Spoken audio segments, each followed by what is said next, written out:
Se pretende apoiar nosso canal e ajudar na geração contínua de conteúdo para você, é fácil. Basta visitar o link da lojinha na descrição sempre que precisar comprar algum produto. Com esse gesto simples, você estará oferecendo um apoio valioso.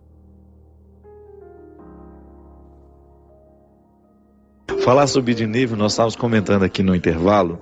Eu vou ter coragem de contar para vocês uma neurose. Eu estou precisando de um psiquiatra para fazer um tratamento, que eu também tenho um problema de vida, esse telefone que a gente não larga, né? Eu caí na bobagem de baixar um joguinho no meu celular há mais ou menos uns 7 meses, que se chama Mini Fazenda. E eu fui ficando tão ligado naquele negócio que parece que... E é impressionante como... E olha que eu me considero uma pessoa consciente, né? Eu me observo muito. O dia que eu percebi que eu estava colocando o celular para despertar 3, 4 horas da manhã para alimentar as ovelhas, eu percebi que alguma coisa não estava muito bem com o meu sistema mental. E aí eu estava contando isso aqui para o Christian e ele fez uma reflexão muito interessante. Ele estava dizendo que quando a gente fica muito empolgado com esse jogo, de alguma maneira a gente faz esse jogo ser para nós aquilo que deveria ser a vida real. Não é isso que a gente falava aqui? Só que no jogo as coisas são mais simples, né? As conquistas são muito rápidas e eles fazem justamente para isso. Não pode ser uma coisa muito demorada, senão a gente desanima. E lá na Mini Fazendinha é um entretenimento, claro, mas isso deveria ser assim, um entretenimento que não envolvesse o meu dia, né? Quando você percebe que você está preocupado porque tem ovelhas com fome e você precisa produzir aquela lã porque você tem uma entrega para fazer, não, alguma coisa não está certa aí nas nossas escolhas, né? Então eu fico pensando que às vezes essa vida virtual, essas opções inúmeras que a gente tem hoje, de você se divertir, de você se entreter, elas são nocivas para nós porque elas nos retiram da possibilidade de você viver esse descanso que eu falei. Se a gente estabelecesse uma regra que depois das 10 então a gente não olha mais mensagem no celular. Ah, mas se morrer alguém, se morrer alguém você vai ficar sabendo, não vai ter jeito. Aliás, eu acho que as pessoas deveriam morrer em horário comercial, né? A pessoa morrer 3, 4 horas da manhã é muito ruim, porque a gente não tem o que fazer, né, nessa hora. Devia ter uma regra, só se morre em horário comercial para dar tempo da gente tomar as iniciativas, né? Tá todo mundo concordando aqui, ó. Defunto que vai ser... Não, defunto não, a pessoa vai virar defunto só em horário comercial. Brincadeiras à parte, a gente precisa ter essa disciplina no nosso dia mesmo, porque senão a gente vai fazendo a gente vai fazendo escolhas que vão fragilizando demais a nossa saúde. Ainda hoje eu falava isso com um amigo meu. Eu estou ficando preocupado que às vezes eu fico com o hábito de olhar o celular de 5 em 5 minutos. Ah, chegou um WhatsApp, tá bom. Chega mesmo, não tem como. Se você tem muitos amigos, se você tem muitos contatos ali, é natural que as pessoas falem com você o dia todo. Mas você não tem a obrigação de ficar respondendo aquilo toda hora que chega, se aquilo não for realmente importante. Responde mais tarde, ou tirar uma hora do dia para a gente poder fazer isso, para nos sobrar o tempo na academia. Eu me lembro que lá em Lisboa não, foi em Fátima. A gente fui fazer uma atividade física lá, tirei uma horinha do meu tempo lá durante a peregrinação, e uma recomendação que existia bem na entrada da academia era essa, né? Desligue o seu telemóvel. Desligue o seu telemóvel, que é o celular, para que você tenha condições de, pelo menos nesse tempo que você estará fazendo a sua atividade física, você desligar-se e fazer também uma higiene mental. E eu achei interessante porque é mesmo, a gente vai, né, e às vezes na academia as pessoas ficam cada uma com o seu celular. Seria uma oportunidade que a gente teria de descansar também um pouco a nossa cabeça. Cansa o corpo para descansar a cabeça. É sempre esse o movimento. Quem gosta de uma atividade física sabe que essa lógica é possível. Eu canso o corpo e descanso a cabeça à medida em que eu faço a minha atividade física. Mas agora a gente não está tendo condições nem de descansar a cabeça, porque a gente não larga dos aparelhinhos que nos cansam. Nada se submete ao desviver.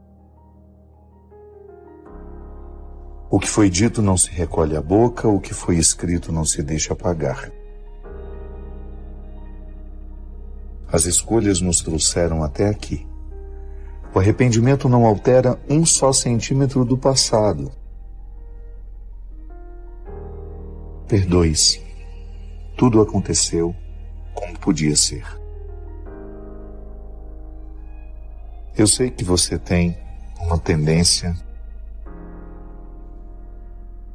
de se acusar diariamente por aquilo que não alcançou, por aquilo que fez de errado. É natural na vida humana. Isso quando não enchemos a nossa vida de si.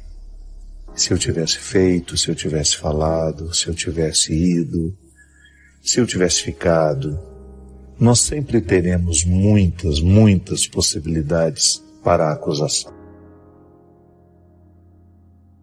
Mas não faz sentido. A vida que você tem diante de você hoje precisa ser perdoada. Para que não fique nenhum ressentimento, nenhuma mágoa. Para que você tenha condições de seguir adiante. Olhe-se com generosidade. Você alcançou tanto. Errou, deu, foi traída. Tudo bem, passou. O que você agora pode fazer com o passado, sim, é importante. A vida que você tem diante dos seus olhos, essa página em branco, que Deus lhe dá a oportunidade de escrever. Só isso importa. Coloque os seus olhos nisso. Deixe de olhar para o passado, criar conjecturas que não serão possíveis mais. Não podemos alterar um só centímetro do que passou. Mas o presente, o presente, esse está diante de nós e espera a nossa dedicação. O presente está diante de nós e, se quisermos, poderemos transformá-lo num grande acontecimento. Uma grande oportunidade de fazer a vida valer a pena e de viver confortavelmente em nós mesmos. Perdoe-se. Não se acuse por aquilo que você não fez, não se condene pelo que deixou de fazer. Se hoje você puder fazer alguma coisa por você, faça. Aconchegue-se. Reconsidere tudo aquilo que você usa para se acusar. Tenha mais misericórdia. E aprenda. Aprenda com os erros. Não permita que eles se transformem numa fonte de martírio na sua vida. Permita que eles sejam uma fonte de aprendizado. Isso sim importa. Aprender com o passado e fazer o presente valer a pena. Padre, como saber que nós estamos fazendo a vontade de Deus? Tomei uma decisão e estou com muito medo de não estar fazendo a coisa certa. Minha filha, eu costumo dizer que a vontade de Deus nós a identificamos através do bom senso. Deus fala para nós, a gente tem aquela visão, né, de que Deus entra, grita numa nuvem, meu filho, ou que Deus virá em sonho, né? Não, pelo amor de Deus. Como é que Deus fala comigo? Através do bom senso. Quando eu olho para uma situação e eu descubro que eu preciso fazer aquilo. O bom senso me aponta, o melhor a ser feito é isso. E como é que eu confirmo?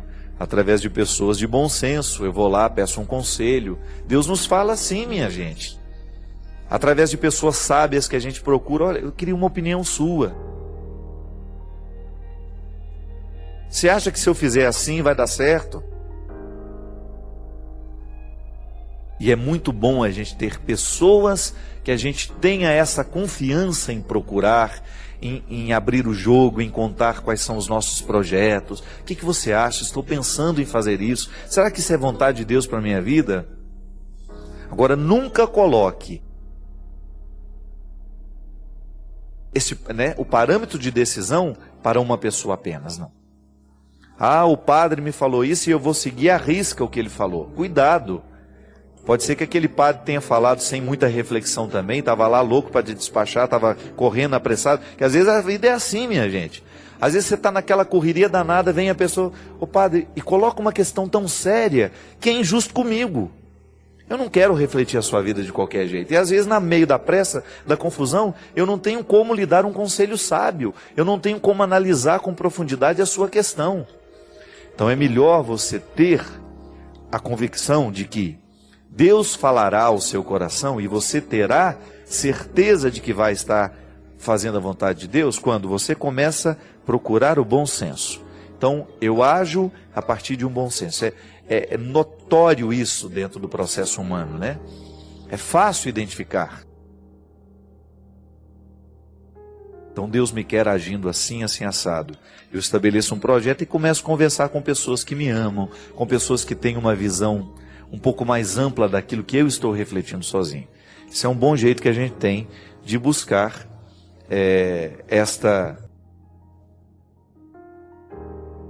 este caminho, né? Fazer a vontade de Deus na nossa vida.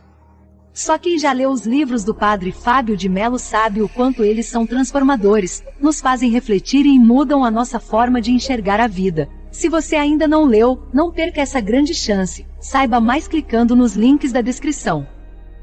Obrigado pela sua companhia. Derrame sobre nós a bênção do Deus Todo-Poderoso, Ele que é Pai, Filho e Espírito Santo.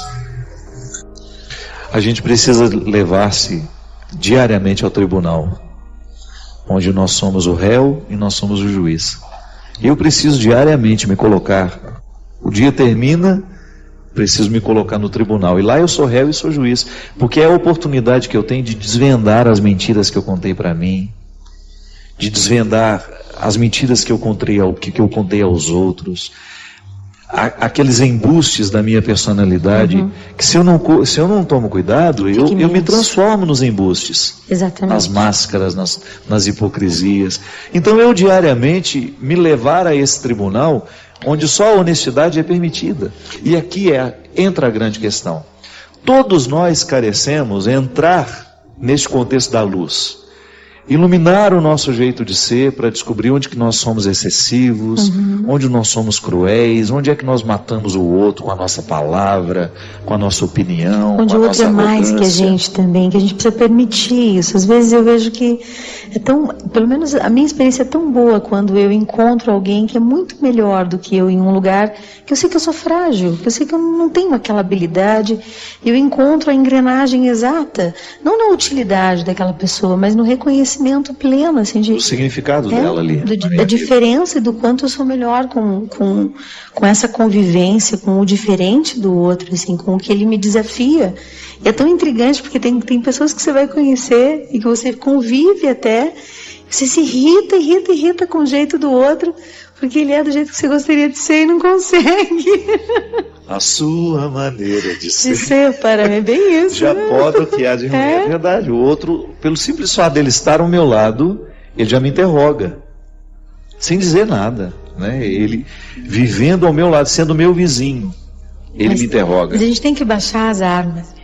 É esforço interior. A gente não consegue perdoar. Às vezes a gente carrega doenças, expressões enfermas de pedras guardadas. Né? A gente vai ficando feio à medida que nós vamos carregando os rancores. A gente vai ficando amargo, né? Um rosto enrijecido de pedra que a gente guarda para tantos e que é aquela história, se eu machuco o outro, eu me machuquei primeiro, né? E o rancor vai ficando impregnado na casa da gente. Impressionante como a matéria absorve isso. A casa da gente, o lugar que a gente vive, o lugar que a gente trabalha, a gente vai depositando isso no guarda-roupa da gente. E nós vamos impregnando mesmo. Às vezes a gente entra dentro de uma casa e você não sabe dizer por que você não se sente bem ali. A gente sente. Não é? Nossa, a gente Parece sente. Parece que tem um fardo no ar. É a vida que se expressa em tudo que a gente escolhe, nos detalhes, né? Em todos os detalhes tem o que a gente chama o motivo dos nossos amores. Nos detalhes da minha casa, nos detalhes em mim mesmo, eu expresso o estado que eu tô e o que realmente eu amo, em qual ordem eu amo. Que lugar com que intensidade, né? É. Porque é a minha capacidade de também fazer a minha parte, de abrir a gaveta e falar, essa gaveta é uma expressão da minha alma. Tem excessos aqui. Então, ao triar o que eu guardo e insisto em guardar, é como se eu estivesse fazendo um exercício espiritual também. Ziza, você falou uma coisa que é muito certa.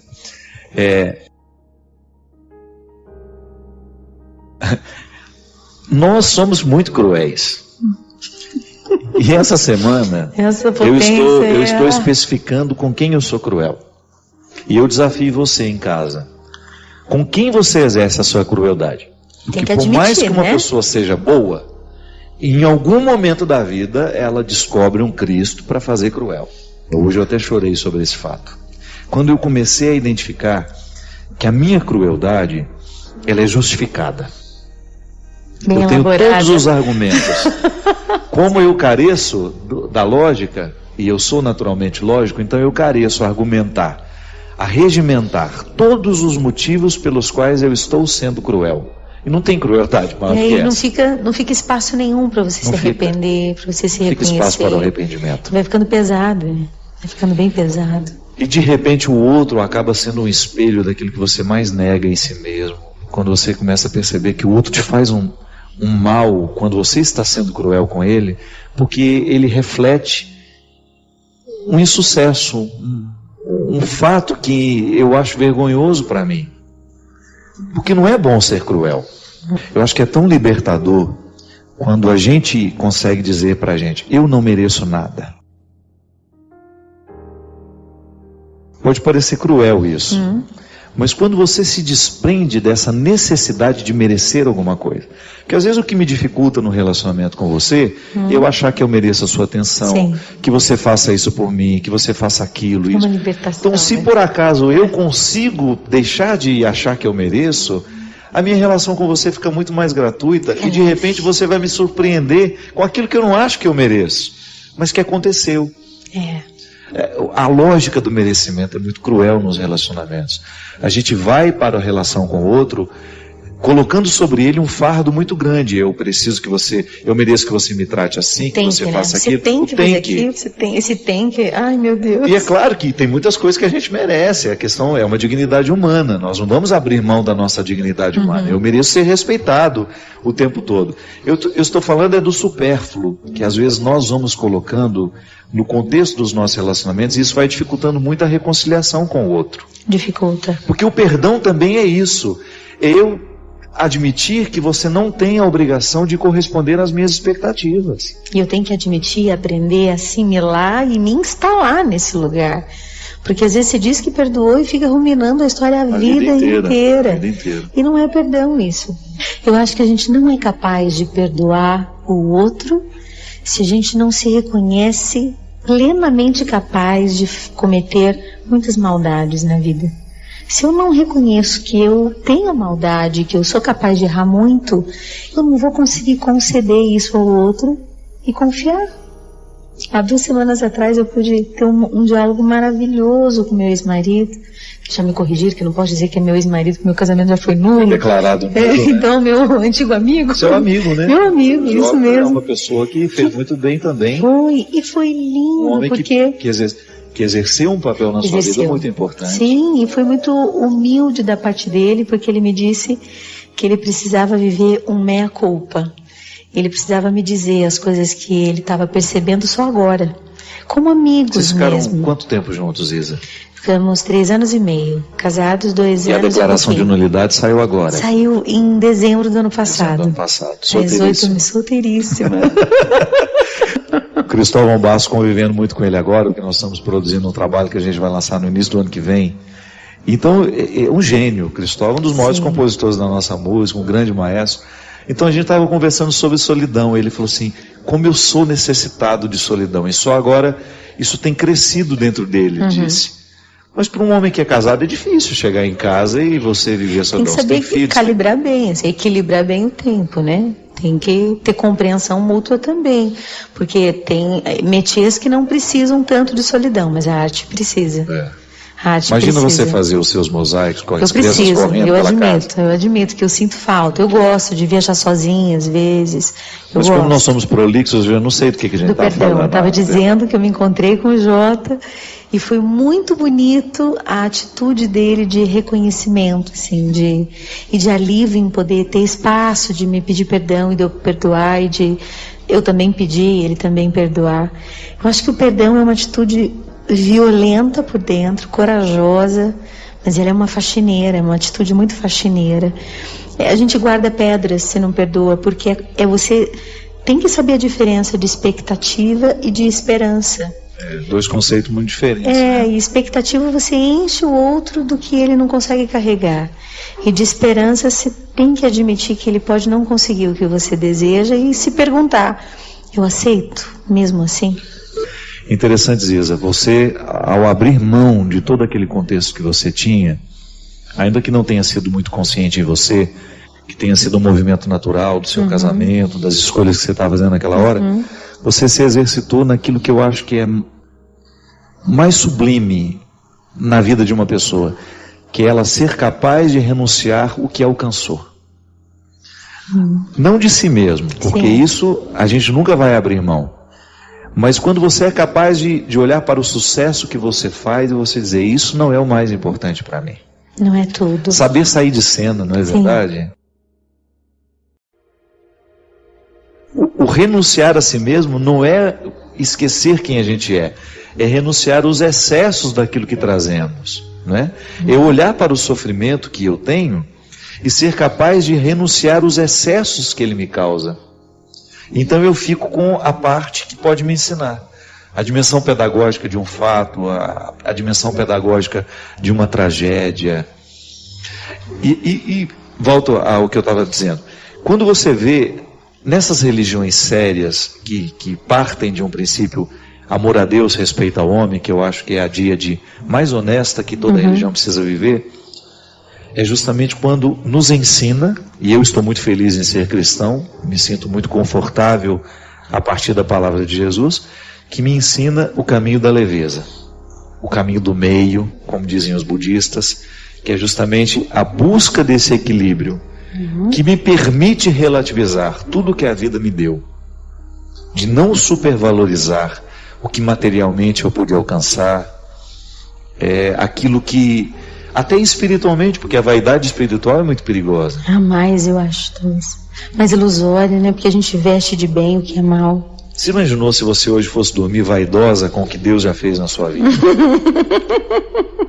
Eu tenho que dormir pelado dessa vaidade. Né? É verdade, eu tenho que dormir, eu tenho que desnudar minha alma diariamente e dizer, o que Deus fez em mim serviu até hoje.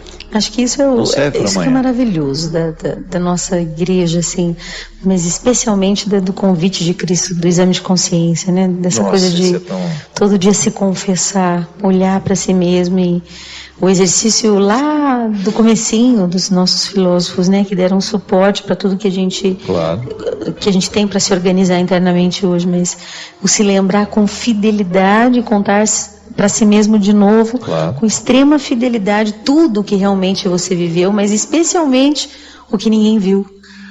Agora, Celine Dion anunciou que coisa linda, né? Que vai parar de cantar por um tempo indeterminado. Meu Deus. Da mesma maneira como ela fez quando ela teve o último filho dela.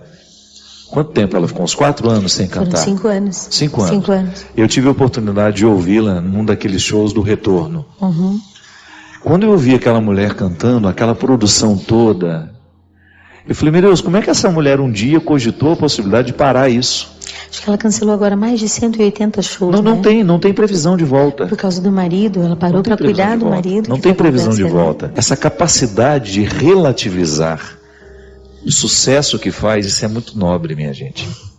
Isso é muito difícil. Sair de cena. Aí às vezes a gente vê a gente apegado a umas misérias que deveriam nos envergonhar, não é verdade? Uma mulher como essa, posso usar um termo impróprio, ela me evangeliza. Sim. Ela me evangeliza com essa atitude A mim dela. também. Ao ser capaz de escolher a família dela. Olha, minha família é mais importante do que tudo isso que é grandioso aos olhos do outro. Uma pessoa optar pelo bastidor. Bastidores E que a ficar gente não vê, feliz, e e fica ficar em feliz. paz, e saber que ela continua no eixo. E se sair de cena e ficar infeliz, não é sair de cena, né? Sua alma continua lá. Porque daí você seria infeliz e não condiz com a escolha. Mas sair de cena e estar inteiro é realmente uma alma amadurecida, né? Para mim, o grande segredo da vida é a aceitação. Aceitar. O que é aceitar? Baixa a guarda e para de brigar com a vida, né? Acho que o espírito de aceitação, eu me batia muito com essa palavra da Bíblia. Aceita tudo que te acontecer e na dor permanece firme, porque é no cadinho de humilhação que o homem vai aprender a ser verdadeiramente honrado. Eu pensava, pô, Jesus, aceitar tudo, mas tudo é tudo mesmo? Como Pode assim, pôr uma tudo? vírgula nisso tudo? Dá uma Aí, não? mudadinha. Aceitar não é ser passivo diante da vida ou das coisas que dependem de mim, mas ter um espírito de aceitação constante te faz muito mais dócil ao que dá certo e ao que não. Você fica muito mais sensível à verdade, sensível à vida, sensível à beleza, mas é uma opção consciente, bem acordada e exigente pela humildade. Né? É um exercício de pequenez mesmo, né? Um exercício... E eu digo que é exercício porque não é muito naturalzinho ser humilde, não. Você tem que ter muita consciência de si mesmo. Não é mesmo. A prepotência, ela se hospeda com muita facilidade. Ela sobe rapidinho. Neste espaço de reflexões, celebramos o amor compassivo de Jesus que permeia cada pensamento. Ao inscrever-se, convoco você a compartilhar nos comentários como a presença amorosa de Cristo se manifesta em sua vida. Unidos no amor divino, construímos uma comunidade fortalecida pela fé,